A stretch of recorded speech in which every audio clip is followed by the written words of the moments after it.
नमस्कार, खबरों की खबर में आपका स्वागत है। मैं हूं संकेत उपाध्याय। राज्यों की कानून व्यवस्था अगर लचर होने लगे तो यह बहुत बड़ी चिंता की बात है। मणिपुर का मुद्दा अभी चल ही रहा है कि सुप्रीम कोर्ट को आज हरियाणा के नूह में हुई हिंसा के बाद पैदा हुए तनाव के मामले को भी दखल देना पड़ा। नूह में हुई हिंसा के बाद आज दिल्ली में विश्व हिंदू परिषद और बजरंग दल के समर्थक करीब 23 जगहों पर विरोध प्रदर्शन कर रहे थे।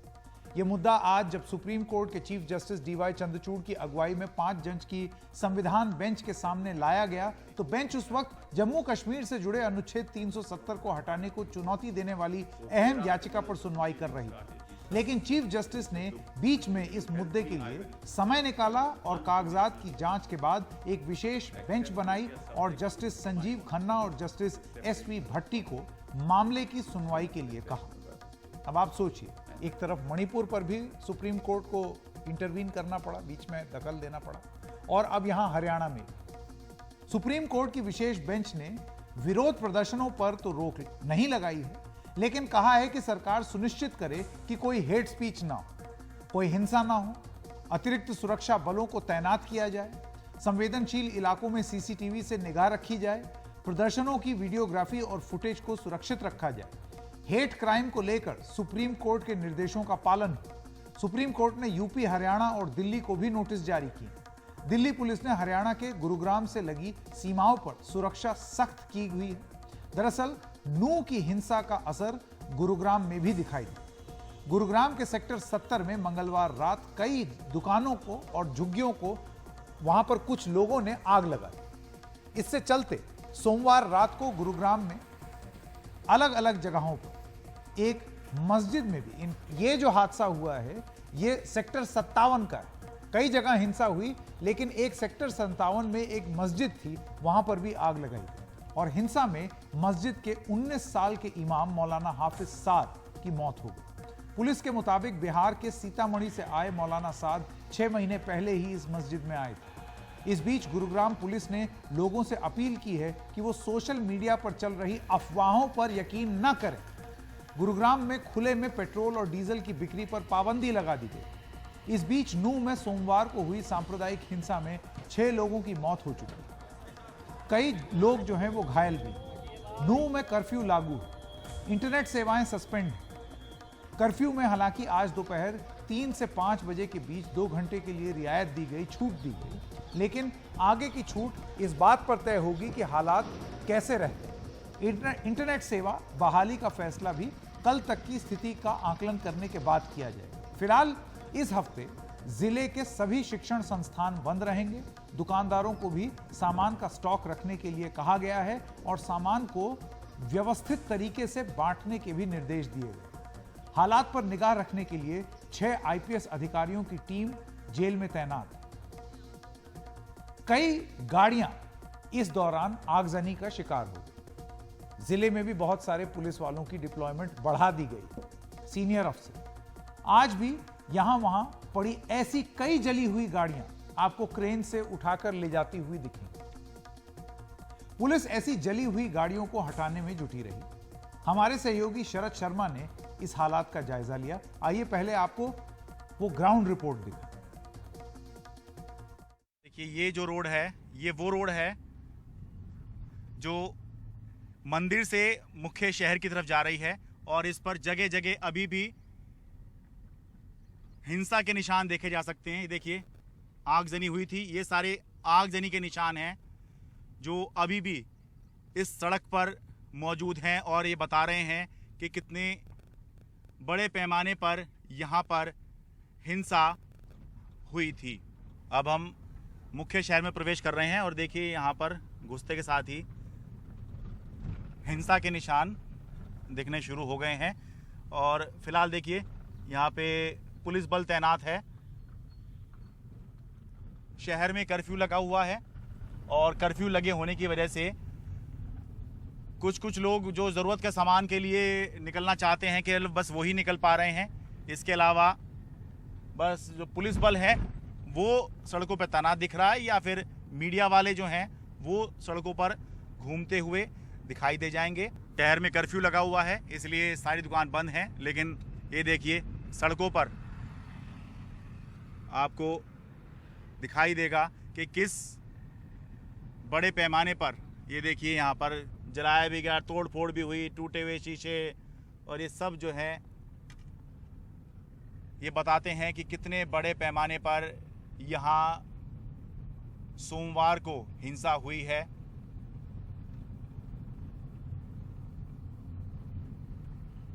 वो पुलिस चौकी है, ये देखिए, इस पुलिस चौकी में भी आग लगा दी गई थी। थोड़ा और पास से जाके दिखाएं आपको।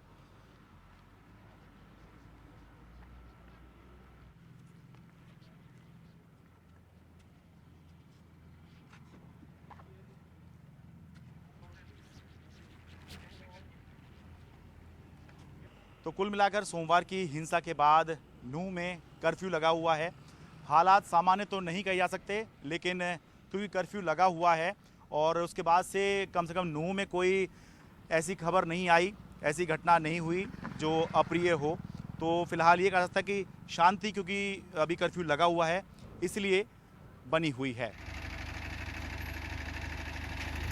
नूंह में सोमवार को जो आगजनी हुई है उसके निशान सड़कों पर अभी भी देखे जा सकते हैं। और दूसरा, जिन गाड़ियों में आग लगाई गई, आगजनी हुई, उसको या उन गाड़ियों को जगह जगह से नूंह के अलग अलग इलाकों से उठाकर, क्रेन के ज़रिए उठाकर थाने में इस तरह से जमा करने का काम अभी भी चल रहा है। देखिए कितने बड़े पैमाने पर, अंदाज़ा लगाइए कि कितने बड़े पैमाने पर ये आगजनी हुई होगी कि अभी तक भी, ये सोमवार की घटना है, हम ये मान के चलें कि मंगलवार को पुलिस ने ये काम शुरू किया होगा कि गाड़ियां उठाकर, जो भी गाड़ियां जली हैं उनको उठाकर सड़क, एक तो सड़क क्लियर कराई जाए और दूसरा सभी गाड़ियों को थाने में, क्योंकि ये केस प्रॉपर्टी बन जाती हैं, तो सभी जली हुई गाड़ियों को या टूटी फूटी जो हैं, बहुत ख़राब हालत में जो गाड़ियां हैं, उनको यहाँ थाने पर इस तरह से जमा कराया जाए। तो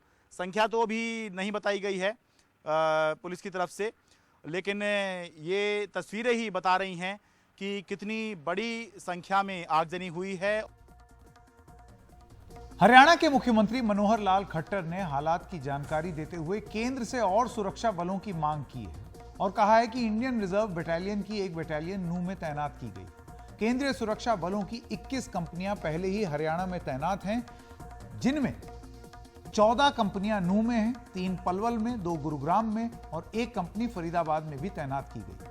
मुख्यमंत्री ने दावा किया है कि हिंसा के लिए जिम्मेदार लोगों को बख्शा नहीं जाएगा और अब तक 116 लोगों को गिरफ्तार किया गया है। मनोहर लाल खट्टर ने कहा कि नुकसान की भरपाई दंगाइयों से ही की जाएगी।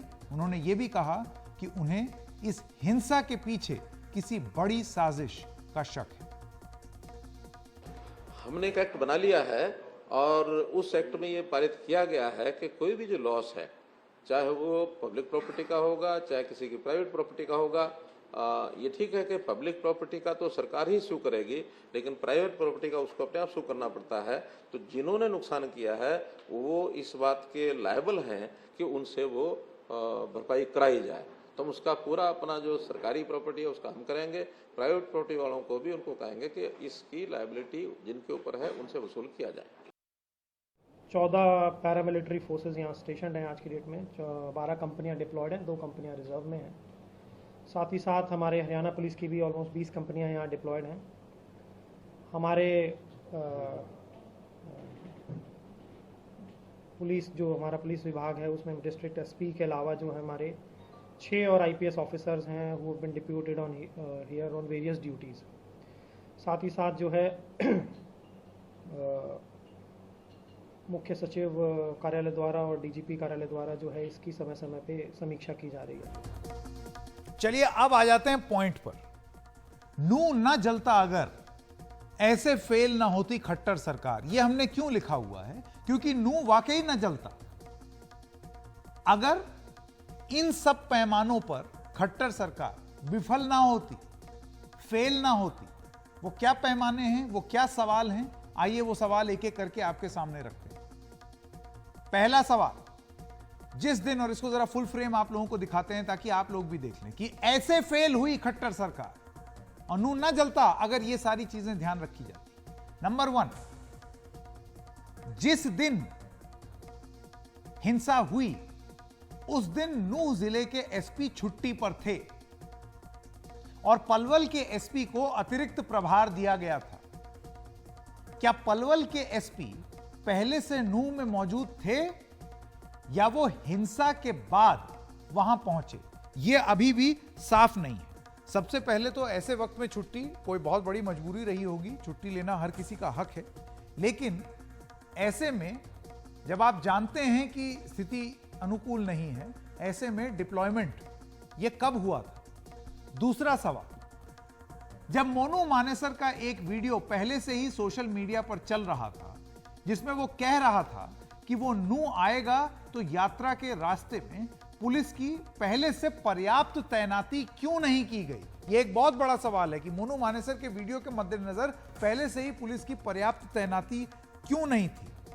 अव्वल तो उसको गिरफ्तार कर लेना चाहिए था फरवरी से। यह पता नहीं कैसा आदमी है जो कि मीडिया से बात कर रहा है। मोनू मानेसर स्पष्टीकरण भी दे रहा है कि मैंने नहीं आग भड़काई, मीडिया से बात कर रहा है। हिंदुस्तान टाइम्स में आज एक राइटअप आया, वो सोशल मीडिया पे पोस्ट कर रहा है, वो खुलेआम दंगा भड़का रहा है, ये सारी चीजें कर रहा है, बस हरियाणा की पुलिस को नहीं मिल रहा है। ये कैसा अपराधी है भाई?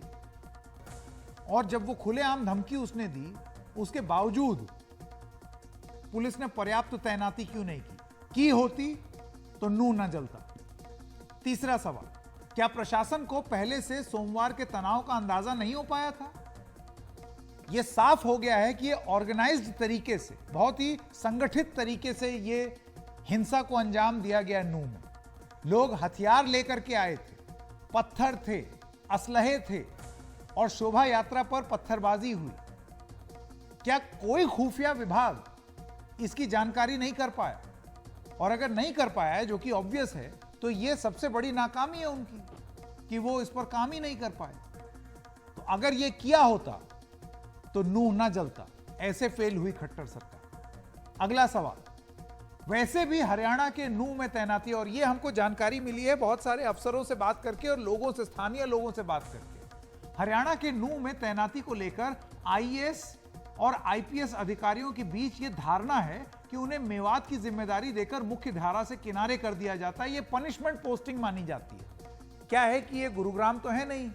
गुरुग्राम में क्या है कि समृद्धि है, पर कैपिटा इनकम ज़्यादा है, दुकानें ज़्यादा हैं, तो आमदनी कमाने का माध्यम ज़्यादा है, बड़ा शहर है, ऐशो आराम ज़्यादा है।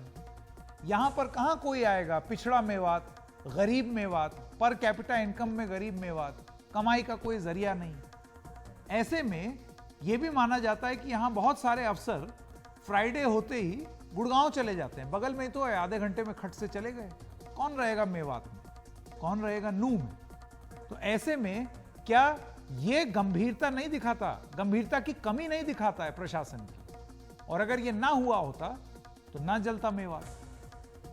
पांचवां सवाल, और यह सबसे अहम बात है कि अगर यह हुआ होता तो मेवात ना जलता, नूह ना जलता। और इस तरीके से फेल हुई खट्टर सरकार।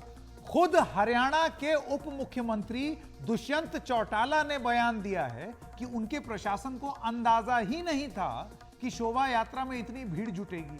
अरे, मोनू मानेसर क्लिप दे रहा है, आपके यहां भीड़ आ रही है शोभा यात्रा में, आपको नहीं मालूम है कि वो आने वाले हैं? और अगर नहीं मालूम है तो ये आपका इंटेलिजेंस फेलियर है, सीधा सीधा। आखिर अंदाजा क्यों नहीं था? इसे किसकी नाकामी मानी है?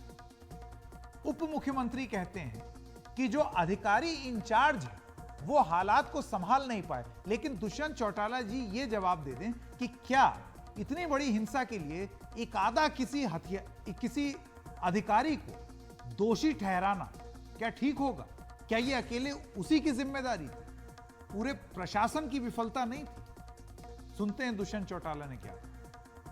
कितने लोग आएंगे उस नंबर्स की क्लैरिटी नहीं थी। दूसरी चीज, सुप्रिटेंडेंट ऑफ पुलिस किसी कारण से छुट्टी पे थे और जो ऑफिसर्स इंचार्ज थे वो उसको प्रॉपरली असेस नहीं कर पाए सिचुएशन को कि क्या घटनाक्रम होगा। उसके बाद एडीजी लॉ एंड ऑर्डर की जिम्मेवारी लगाएगी, एसपी भिवानी को एडिशनल चार्ज दिया गया, तुरंत उस पर एक्शन भी लिया गया, सिचुएशन कंट्रोल में। जब हिंसा हो गई, दंगा भड़क गया, लोग मर गए, गाड़ियां जल गईं, तब अतिरिक्त पुलिस लग रही है, उसके बाद भी हिंसा हो गई गुरुग्राम में।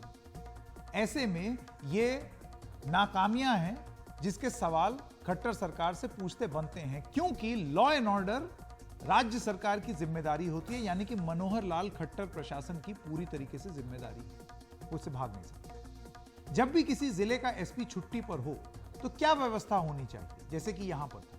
नूह की घटना के मद्देनजर हमने बात की उत्तर प्रदेश के पूर्व डीजीपी विक्रम सिंह से। ऐसे संवेदनशील प्रकरणों के पहले जहां मालूम है कि समस्या उत्पन्न होने की प्रबल संभावना है, जब तक कि जिंदगी मौत का मामला न हो, पुलिस अधिकारियों की छुट्टी निरस्त कर दी जाती है और वो छुट्टी पे नहीं जा सकते हैं, न जाना चाहिए। और अगर छुट्टी पे जाते हैं तो उसकी वैकल्पिक व्यवस्था यानी ऑल्टरनेटिव अरेंजमेंट ये होता है, उनके लिंक ऑफिसर होते हैं, वो लिंक ऑफिसर की उनकी पूरी जिम्मेदारी होती है। तो ये कह देना कि अमुक अधिकारी छुट्टी पे था, एक तो छुट्टी पे गए, अगर कोई जिंदा या जीवन मृत्यु की बात ना हो तो जाना नहीं चाहिए था। नंबर 2, अगर गए थे तो उनके लिंक ऑफिसर की पूरी जिम्मेदारी है। पुलिस में ये काम चलता है, चाहे कोई अवकाश पे रहे या कहीं पे रहे, प्रशिक्षण पे रहे, जिम्मेदारी किसी अन्य अधिकारी को दे दी जाती है। इसमें सिलसिलेवार मुझे लक्ष्य दिखाई पड़ रहा है। नंबर 1, मनु मनेसर, जिसके बारे में कहा जाता है कि राजस्थान में वांछित है, जघन्य हत्याकांड में वांछित है, उसको वहां पुलिस कार्यालय में बुला करके महिमा मंडित क्यों किया गया? अपराधी कोई भी हो, भले ही ये कह दें कि हरियाणा में नहीं राजस्थान में वांछित था, अपराधी अपराधी होता है, उसको महिमा मंडित नहीं करना चाहिए था। इसके बारे में अभी सूचना और चर्चाएं सोशल मीडिया पे चीख चीख के कह रही थी कि समस्या होने वाली है। अगर समस्या होने वाली है तो ऐसा माकूल इंतजाम क्यों नहीं किया गया? थाना अध्यक्ष नूह का यह कहना कि हमें एडवांस इंटेलिजेंस नहीं थी, अस्वीकार और अमान्य है। हर थाने में हिंदुस्तान के 5 रजिस्टर ऐसे होते हैं जो इसके बारे में बृहद प्रकाश डालते हैं। त्योहार रजिस्टर जो प्रत्येक त्योहार के बारे में जानकारी देते हैं, क्या समस्या पहले हुई थी और क्या निराकरण हुआ था। सांप्रदायिक सूचना रजिस्टर, जो भी सांप्रदायिक घटनाएं हुई हैं विगत 25 साल में, उनका समावेश। सांप्रदायिक गुंडा रजिस्टर, जो सांप्रदायिकता में लिप्त सांप्रदायिक अपराधी हैं, उनकी सूचना। अपराध रजिस्टर, इन तमाम चीजों के बारे में समावेश करके आपके पास सूचना का भंडार है। अगर आप देखना चाहें तो, नहीं देखना चाहें तो कोई दिक्कत नहीं, जैसे कि आपने नहीं देखा। जुलूस निकलता है, जुलूस के आगे मध्य में पीछे वर्दी में और सादे कपड़ों में कर्मचारी रहते हैं, छतों को सैनिटाइज किया जाता है। आज हमारे पास टेक्नोलॉजी है, ड्रोन के जरिए हम देख सकते हैं कि छतों पर कहीं पत्थर, पेट्रोल बॉम्ब, गुलेल और इस तरीके की आपत्तिजनक वस्तुएं तो नहीं है। प्रत्येक मार्ग में पड़ने वाले घर की छतों की तलाशी होनी चाहिए पहले। आपराधिक व्यक्तियों को 151 सीआरपीसी में अन्य सुसंगत धाराओं में या तो गिरफ्तार हो या जिला बदर किए जाएं। कुछ भी नहीं हुआ, एक भी गिरफ्तारी नहीं हुई जुलूस के पहले। उसके बाद हम आते हैं कि जब घटना होती है तो आपने जो वांछित अग्नेय अस्त्र थे उनको बरामद क्यों नहीं किए पहले? खैर, अब तो घटना हो गई। 2 हमारे होमगार्ड शहीद हुए, 3 पुलिसकर्मी गंभीर अवस्था में वेंटिलेटर पे हैं। जनता के व्यक्ति की हत्या हुई है। कम से कम अब ये देख लें कि 48 घंटे में जो वांछित अपराधी हैं वो गिरफ्तार हो जाएं। ऐसी हिंसा का सबसे पहले शिकार कौन होता है? जी हां, गरीब आदमी। गुरुग्राम में दूसरे राज्यों से आए प्रवासी मजदूरों की भारी तादाद, बड़ा शहर है ना, ग्रो कर रहा है तो बहुत सारे प्रवासी मजदूर आते हैं। लेकिन जिस तरह से वहां भी हिंसा फैल गई, उससे ये गरीब मजदूर और उनके परिवार डरे हुए। इनमें से कई तो अपना सामान बांधकर अपने गृह राज्यों को लौटने लगे। पलायन हो रहा। ये डरे हुए लोग कौन हैं? प्रियांशी शर्मा की ये रिपोर्ट देखिए।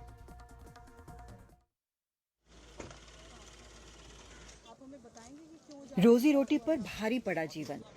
कई बाहरी मजदूर अपना सामान बांधकर मिलेनियम सिटी से निकल रहे हैं। गुजारिश है आप सबसे, यहाँ से सरकार से और जितने भी लोकल सर भाई हमारा बंधु है, सबसे हमारा निवेदन है कि हम लोग को सुरक्षित रखें। 40 साल की सफिया घरों में काम करती है। बरसों पहले पश्चिम बंगाल से गुड़गांव आई। सारी बोल रहा है जो खाली करना पड़ेगा, सारी तो चला गया। जिसके पास पैसा है, हम लोग के पास पैसा नहीं है, हम लोग तो नहीं जाने पाई। हम लोग तो यही रुक गए। फिर आके रात में मारपीट करेगा, कोई मार देगा, रास्ता में नहीं निकालने देते हैं। खाना पीना भी घर में थोड़ा मोड़ा है, 2 दिन चलेगा, 2 दिन का ज़्यादा नहीं चलेगा। उसके बाद नहीं होगा। क्या करेंगे, समझ में नहीं आ रहा है कुछ। उसका बेटा शमीम हुसैन फूड डिलीवरी का काम करता है। कहता है उन्हें डराया जा रहा है। कुछ कल लोकल बंदे आए थे 50-60, तो आके बोला कि जितने भी तुम हो बंगाल से आए हो तो यहाँ रूम खाली करके चले जाओ। 100 फैमिली रहते, 100 घर हैं यहाँ पर टोटल। 100 में से 90 चले गए, 10 रह रहे हैं हम लोग। जो जिसके पास पैसा नहीं है वही लोग रह रहे हैं अभी, बाकी तो सब चले गए। ये बच्चा है, इसके लिए बहुत ज़्यादा डर है। अभी ये सब मुश्किल फेस करना पड़ा है। बीवी भी डर गई, वो तो रात से रो रही है कल से। ये एक परिवार की कहानी नहीं, गुड़गांव में हजारों लोग ऐसे हैं जिनकी रातों की नींद उड़ी हुई है। सोमवार को सांप्रदायिक हिंसा में 22 साल के साद की मौत हो गई और शहर भर में कई दुकानें और गाड़ियां जला दी गईं। तो कितने लोग आपके अंडर काम करते हैं? 30 हाउसकीपर्स आपके अंडर हैं। 30 में से कोई भी काम? 4 आया 4। कल हमारा एक हाउसकीपिंग को मारा था वहाँ पे रास्ते पे।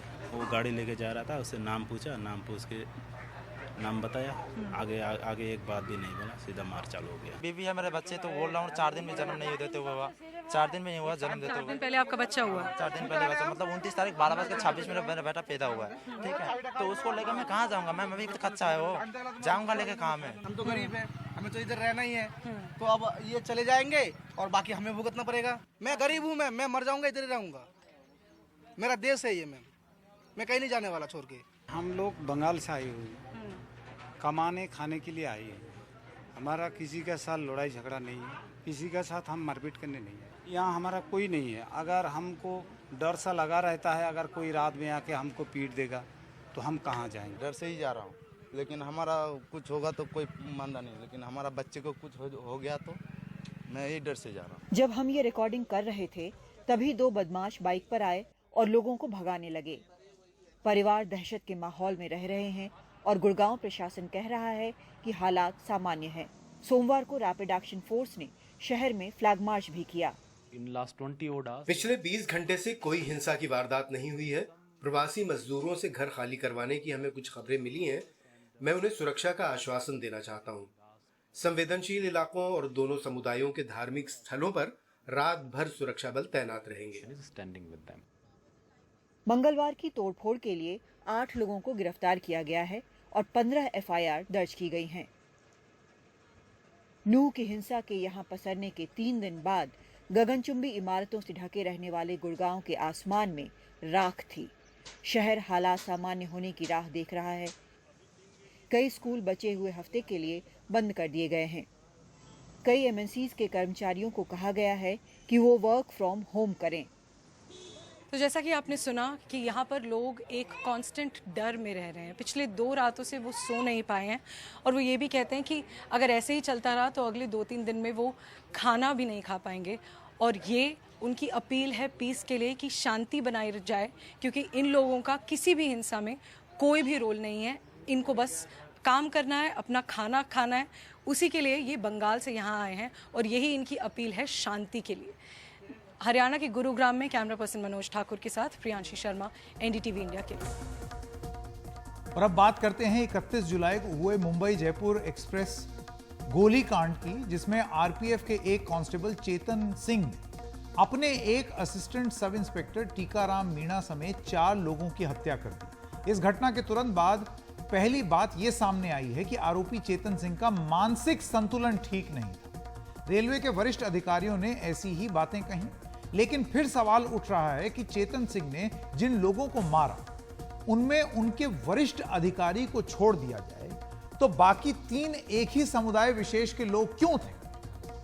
चेतन की गोली से मारे गए चौथे शख्स की पहचान सैयद सैफुद्दीन के तौर पर हुई है।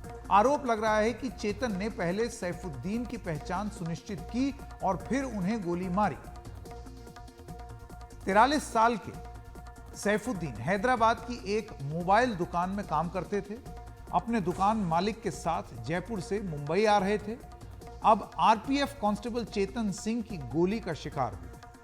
हैदराबाद से सैफुद्दीन के परिवार के साथ मुंबई आए उनके मित्र, वो आरिफ रिजवान हैं। उन्होंने आरोपी सिपाही की मंशा पर सवाल उठाए।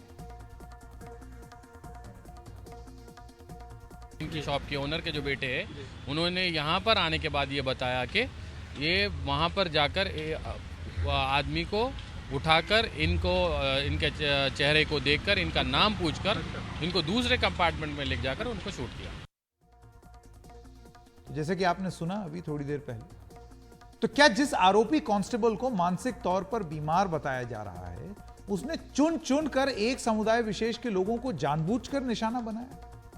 यह वो सवाल है, हेट क्राइम का सवाल, नफरत का सवाल, जो कि इसलिए भी सामने आ रहा है क्योंकि एक वीडियो, और हम लगातार 3 दिन से ये कह रहे हैं, वो वीडियो हम आपको नहीं दिखा सकते कि वो बहुत ही भयानक वीडियो, खराब वीडियो, लेकिन उस वीडियो में क्या है वो हमने सबने देखा है। इस वीडियो में वो हिंदू मुस्लिम एंगल, इंडिया पाकिस्तान एंगल, भड़काऊ और सांप्रदायिक बातें कहता हुआ सुनाई दे रहा है। और अगर मानसिक संतुलन सेहत ठीक नहीं थी तो रेलवे प्रोटेक्शन फोर्स के अधिकारियों पर सीधे सवाल क्या नहीं उठते हैं कि उसे हथियार देकर ऐसी जगह तैनात क्यों किया गया जहां वो किसी के लिए भी खतरा बन सकता है। मथुरा से इस आरोपी कांस्टेबल के डॉक्टर का 13 फरवरी 2023 का लिखा हुआ एक प्रिस्क्रिप्शन भी घूम रहा है, जिसमें उसे मानसिक इलाज के लिए दवाएं लिखी गई। इसको एंटीसाइकोटिक ड्रग्स कहते हैं, जो कि बहुत गंभीर होती है। हालांकि आरपीएफ का यह कहना है कि चेतन ने कभी डिपार्टमेंट में इस बात का जिक्र नहीं किया। इस वारदात के बाद जागी है रेलवे और उसने इसकी जांच के लिए एक फैक्ट फाइंडिंग कमेटी बनाई। इसके लिए एक हाई लेवल कमेटी गठित हुई है जो एडीजे आरपीएफ इसके नेतृत्व करेंगे। इसके अलावा जो हमारे जो आरपीएफ के हेड ऑफ डिपार्टमेंट हैं, पीएचओडी हैं, पीसीएससी साहब सेंट्रल रेलवे के और वेस्टर्न रेलवे के, वो भी इस कमेटी का हिस्सा रहेंगे। इसके अलावा 3 और अन्य अधिकारी हैं डिफरेंट रेलवे से, जिसमें मेडिकल टीम के भी हेड हैं, जो हमारा पर्सनल विभाग है उसके भी हेड हैं, और जो कमर्शियल होता है उसके विभाग के हेड हैं।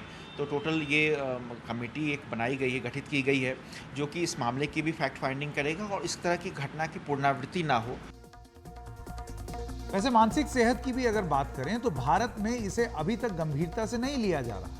बदलती जीवन शैली, नौकरी और काम का दबाव, पारिवारिक जिम्मेदारियों का दबाव कहीं ना कहीं किसी की मानसिक सेहत के लिए चुनौती बन सकती है। लेकिन भारत में स्वास्थ्य के लिए इस खास पहलू को किस गंभीरता से लिया जाता है, उसे सरकार का यह आंकड़ा स्पष्ट कर देता है। पिछले साल 1 अप्रैल को सरकार ने लोकसभा में जो जानकारी दी, उसके मुताबिक स्वास्थ्य के कुल बजट में मानसिक सेहत के बजट में कमी आई है, कटौती आई है। साल 2011-12 में स्वास्थ्य के 26,900 करोड़, करीब 26,900 करोड़ रुपए के बजट में मानसिक सेहत से जुड़ा बजट महज 418 करोड़ था, यानी 1.55%। साल 2020-21 में आते आते ये 1.09% रह गया। उस साल स्वास्थ्य का बजट 65,011 करोड़ था और उसमें से महज 713 करोड़ रुपए मानसिक सेहत के बजट के तौर पर रखा गया। मानसिक सेहत पर निगरानी रखी भी कैसे जाए जब इससे जुड़े डॉक्टरों की तादाद ही बहुत कम है। आपको यह आंकड़ा जानकर हैरानी हो जाएगी। कल ही यानी कि 1 अगस्त को स्वास्थ्य एवं परिवार कल्याण मंत्री ने राज्यसभा में जानकारी दी कि जुलाई 2023 तक देश में रिहैबिलिटेशन काउंसिल ऑफ इंडिया के साथ रजिस्टर्ड क्लिनिकल साइकोलॉजिस्ट की तादाद महज 3,372 है। 1.5 अरब की आबादी के लिए महज 3,372 रजिस्टर्ड क्लिनिकल साइकोलॉजिस्ट। ये तो 1 लाख की आबादी पर एक भी नहीं हुआ। क्या यह हैरानी कर देने वाली बात नहीं? अगर इस आंकड़े को राज्यों में बांट कर देखें तो आप हैरान हो जाएंगे। इसके मुताबिक सबसे ज्यादा रजिस्टर्ड क्लिनिकल साइकोलॉजिस्ट दिल्ली में है, 162। सोचिए, दिल्ली की आबादी 2 करोड़ से ज्यादा है। दूसरे स्थान पर है क्लिनिकल साइकोलॉजिस्ट के साथ केरल, उत्तर प्रदेश 101। और ये पूरा नक्शा आपके सामने है जिसमें आप देख सकते हैं। मैं एक एक करके सब जगह नहीं जाऊंगा, आपको एहसास हो जाएगा। लेकिन अब बात करते हैं सुरक्षा बलों की और उनको कितनी गंभीरता से लिया जाता है। जो जवान हैं वो अपनी ड्यूटी के कारण और भी दबाव में होते हैं। सीएसडीएस के 2019 के एक सर्वे के मुताबिक 73% पुलिसकर्मी मानते हैं कि काम का दबाव उनकी शारीरिक और मानसिक सेहत पर असर डालता है। 76% पुलिसकर्मी मानते हैं कि वो काम के ज्यादा दबाव के कारण ठीक से काम नहीं कर पाते। 51% पुलिसकर्मी मानते हैं कि उन्हें हफ्ते में 1 दिन की छुट्टी भी नहीं मिल पाती। 84% पुलिसकर्मी मानते हैं कि काम के दबाव की वजह से परिवार को पर्याप्त समय नहीं दे पाते। 37% पुलिसकर्मी किसी दूसरी नौकरी के लिए अपने काम को छोड़ देना चाहते हैं। शायद ये काम का ही दबाव होगा कि साल 2021 में केंद्रीय पुलिस बलों में करीब 150 कर्मियों ने खुदकुशी की और ये आंकड़ा बीते कुछ साल में लगातार बढ़ ही रहा है। उत्तराखंड के पूर्व डीजीपी आलोक लाल कहते हैं कि पुलिस पर काफी दबाव होता है और उन्हें ठीक से मनोवैज्ञानिक मदद भी नहीं मिल पाती। देखिए, ऐसा ये आरपीएफ का जवान है और आरपीएफ एक ऐसा फोर्स है जिसको कि रेलवे की प्रॉपर्टी का प्रोटेक्शन करने का काम दिया गया है। तो इनमें से बहुत कम जवानों को वेपन्स की यानी हथियारों की जरूरत पड़ती है। तो कोई विशेष कारण होगा जो इनको हथियार की ड्यूटी पर लगाया गया होगा। अब आती है बात कि इनको क्यों हथियार दिया गया। कायदे में तो अगर इनकी पहले से कोई हिस्ट्री थी, ऐसा इतिहास था कि ये पहले कुछ ऐसा कर चुके थे जिससे पता लगता था कि ये मेंटली पूरी तरह बैलेंस्ड नहीं है, तो इनको हथियार के साथ ड्यूटी पर नहीं लगाना चाहिए था। दूसरी चीज ये है कि जो पुलिस बल है, ये पुलिस बल नहीं कहलाता है, ये आरपीएफ एक अलग तरह का बल है। लेकिन हाँ, पुलिस अधिकारी इसमें बड़े पदों पर रहते हैं।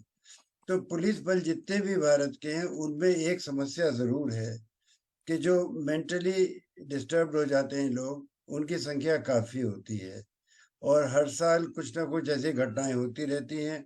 बहुत से लोग आत्महत्या करते हैं। सीनियर आईपीएस ऑफिसर्स तक ने आत्महत्या की है क्योंकि वो मेंटली डिस्टर्ब्ड है। तो ये एक बहुत ज्यादा अनकॉमन चीज नहीं है।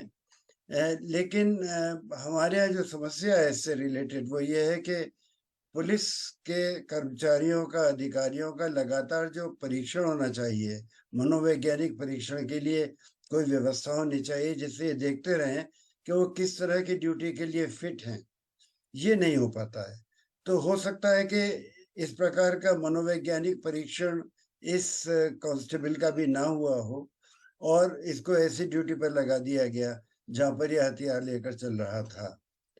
चुन चुन कर मारने की जहां तक बात है, अगर ये मेंटली डिस्टर्ब था भी, तब भी आजकल का जैसा वातावरण चल रहा है उसमें ऐसा हो सकता था कि उसके दिमाग में कोई ऐसी बात हो कि उसने पहचान लिया हो कि ये मेरे दोस्त हैं और ये मेरे दुश्मन हैं और उसके मुताबिक उसने कार्रवाई की।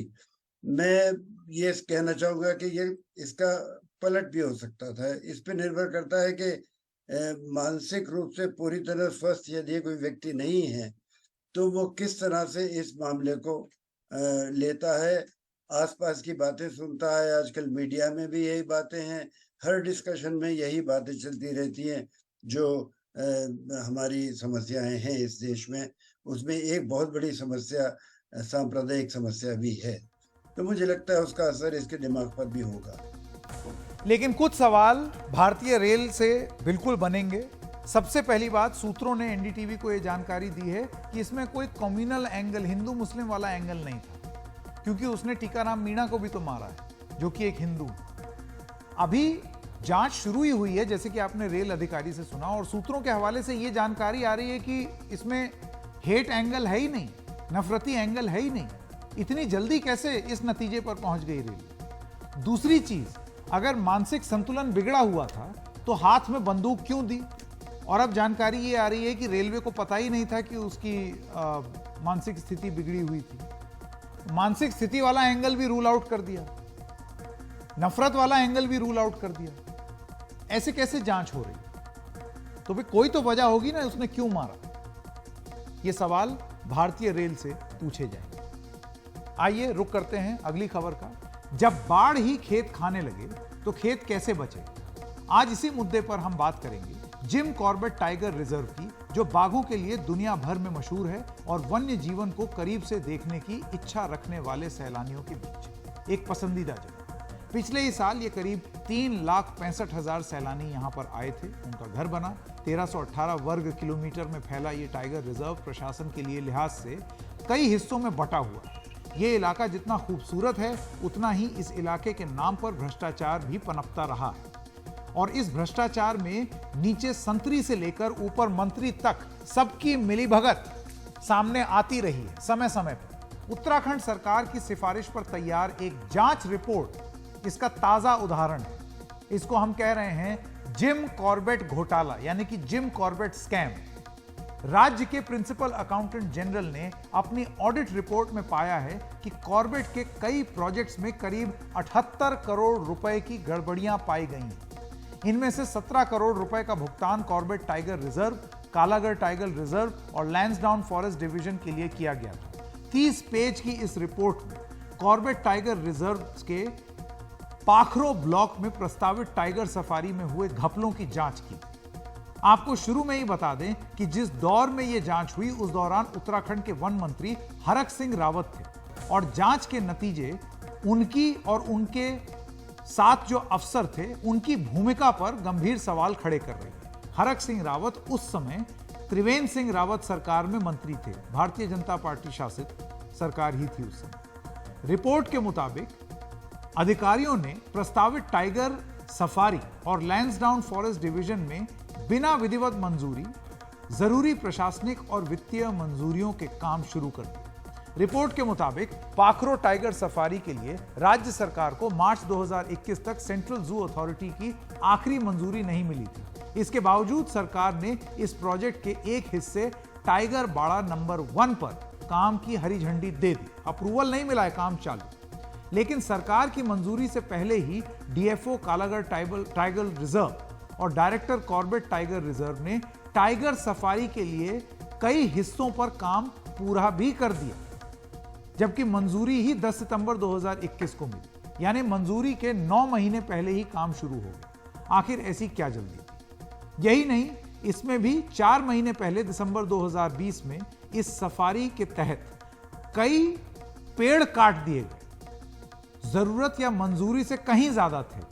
रिपोर्ट के मुताबिक कॉर्बेट टाइगर रिजर्व में डायरेक्टर ने टाइगर बाड़ा नंबर 1 के लिए 2 करोड़ 53 लाख रुपए के टेंडर को मंजूरी दे दी, जो उनकी वित्तीय शक्तियों से ज्यादा था। इतना वो दे नहीं सकते थे, फिर भी दे दिया। उनके पास सिर्फ 60 लाख रुपए का टेंडर मंजूर करने की इजाजत थी, दे दिया 2 करोड़ से ज्यादा।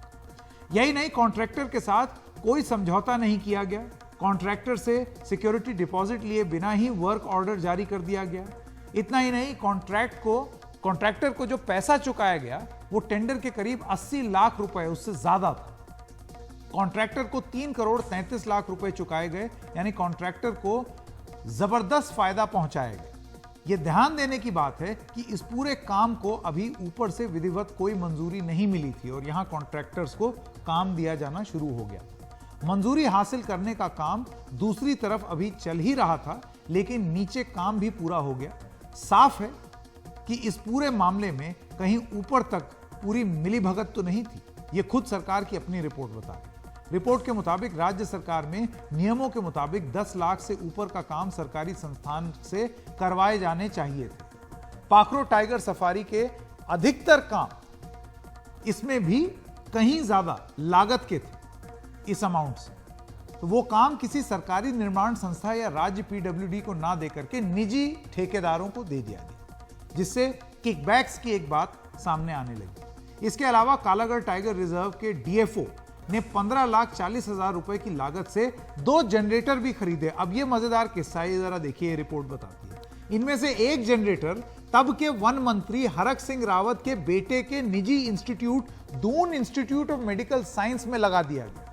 सरकारी जनरेटर मिनिस्टर के बेटे की इंस्टीट्यूट में। दूसरा जनरेटर ऋषिकेश की मीरावती फिलिंग स्टेशन में लगा दिया। अब इसके बाद कहने के लिए क्या जरूरत है, क्या बचता है कि मिली भगत हुई या नहीं। रिपोर्ट में यह भी कहा गया है कि फॉरेस्ट डिवीजन में अलग अलग कामों के लिए एक ही जैसे ठेकेदारों का इस्तेमाल किया जा रहा था और कोई खुली टेंडर प्रक्रिया नहीं अपनाई गई थी। यह पूरा प्रकरण है जो कि अब सामने आ गया है, एक सरकारी जांच में आ गया है।